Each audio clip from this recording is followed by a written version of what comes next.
Pipirma na nga ba dito sa Barangay Ginebra ang 6'8" center nitong Terra Firma Jeep na si Kay Marcarino?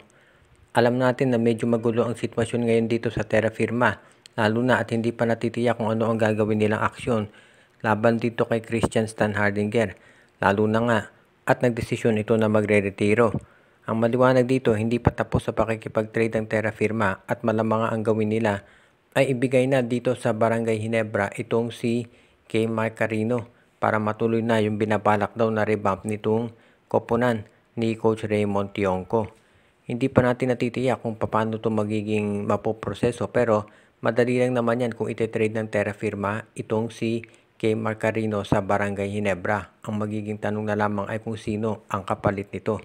Sa ngayon kasi ang gustong gawin ng Barangay Ginebra ay makumpleto na yung lineup nila as soon as possible. Kaya nga baka papirmahin na ng kontrata itong si Kay Marcarino para makumpleto na at makapag-practice na dito sa Ginebra.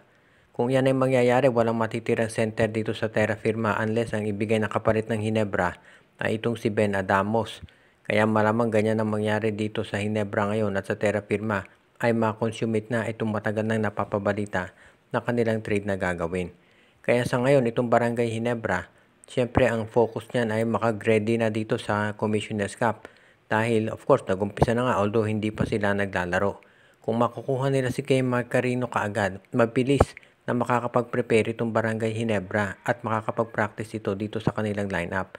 At yan ang gustong gawin nitong si Coach Tim Cone. Kaya ngayon yan ang aabangan natin dito sa Barangay Ginebra kung matutuloy na nga yung paglalaro dyan nitong si Kay Marcarino.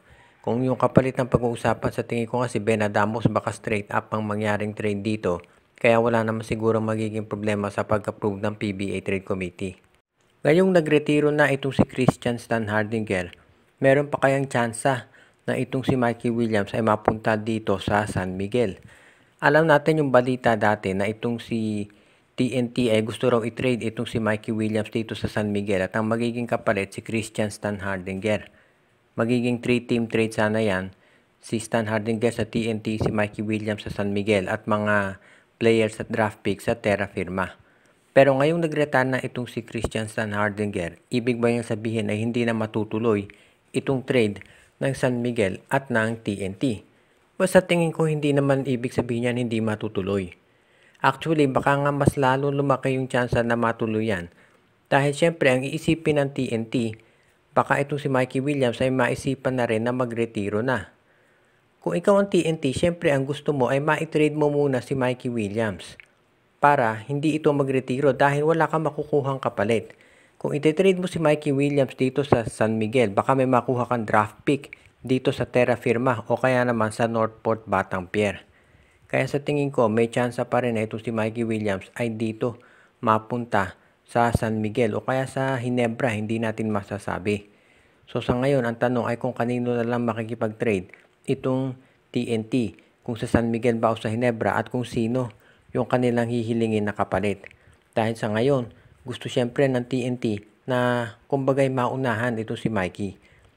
Baka kasi ma-frustrate na rin ito si Mikey Williams, maisipan na mag-retire. So kung ikaw ang TNT, mas maganda na i-trade mo na siya para may makukuha kang kapalit. Kaysa naman mag-retire at wala kang makuha para mangyari sa kanila yung nangyari dito sa Terra Firma Jeep.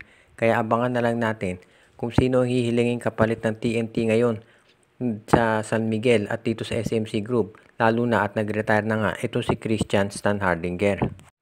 Good news sa Magnolia Chicken Templados at na-discharge na itong si Calvin Abueva. So mukhang hindi naman daw naging masyadong seryoso yung kanyang injury although hindi siya makapaglalaro dito sa susunod nilang game. Ito si Abueva, kung hindi ninyo napanood, natamaan itong si Cedric Bearfield at dahil dyan ay hindi siya nakapaglaro doon sa remaining ng game ng Magnolia at ng Blackwater although nanalo doon ang Magnolia Chicken Templados. Medyo hindi maganda yung naging bagsak dito si Abueva pero sa ngayon ay mukhang okay na raw siya at magre-recover. Dahil dito, sabi ni Coach Chito Victolero, next spasm daw yung nangyari.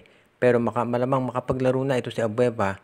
Basta isang game lang daw siguro, baka 1 or 2 games ang mamimiss dito. Siyempre hindi naman yan bibiglain kaagad-agad ni Coach Victolero na ibalik. Pero ang maganda dito, ito si Abueva ay mukhang maganda na ang kalagayan at hindi naging seryoso yung naging injury. Kaya dahil dito, good news yan dito sa Magnolia dahil Maganda yung start nila dito sa Commissioner's Cup. Nalimitahan nila itong si George King to sa kanyang opensa. Actually, pinabayaan nila si George King na tumira nung mahihirap na shots niya. At ang nangyari dyan, nawala sa focus yung opensa nitong Blackwater. Dalawang player lang ng Blackwater, bale lumaban o tumira itong si Barefield at itong si George King. At yan naman ang naging epektibong strategy ni Coach Chito Victolero. As usual, sinabi ni Coach Victolero, sa depensa talaga sila nagre-rely. Kung titignan mo yung score, ang taas, pero dahil yan ay naging tambakan yung game. Pero yung depensa talaga nitong Magnolia ang naging susi doon sa panalo nila. At sinasabi ni Coach Victolero na buong conference yan talaga doon sila magre-rely. Dahil kung firepower lang sa offense sa pag-uusapan, hindi naman kayang sumabay ng Magnolia dito sa Ginebra o kaya dito sa TNT at San Miguel. Kaya sa depensa sila magre-rely. Kaya dyan natin naabangan kung hanggang saan kayang dalhin ng depensa ng Magnolia itong kanilang performance ngayon sa Commissioner's Cup. Huwag kayong magulat kung magkaroon na nga ng trade itong Phoenix Fuel Masters. Ang sama nung naging talo nila dito sa Meralco Bolts kahapon. Dahil lumamang sila dyan ng tambak. Tambak yun lamang ng Phoenix Fuel Masters. Naka-score nga sila ng 71 points nung first half. Pero nung bandang huli natalo pa rin sila dito sa Bolts. Ang problema, dumamang na nga ng 20 itong Phoenix. Naka-score sila ng 71 points ng first half at natalo. At bukod pa dyan, itong Meralco Bolts ay naglalaro ng kulang na mga players. Wala si Alain Maliksi, si Chris Banquero, si Brandon Bates, at iba pa. Napakaraming may injury dito sa Meralco pero nagawan pa rin ng paraan ng Meralco na manalo. So kung diyan ay hindi nagawa ng Phoenix na manalo, paano pa kapag nakaharap nila yung mga malalakas na teams dito? Nakita naman natin yung Hong Kong Eastern, tinalo itong Converge Fiber Xers. So paano pag Ginebra, TNT ang nakaharap nitong Phoenix? 0-2 na ang record nitong Phoenix ngayon at hindi ito magandang senyales para sa kampanya nila dito sa Commissioner's Cup.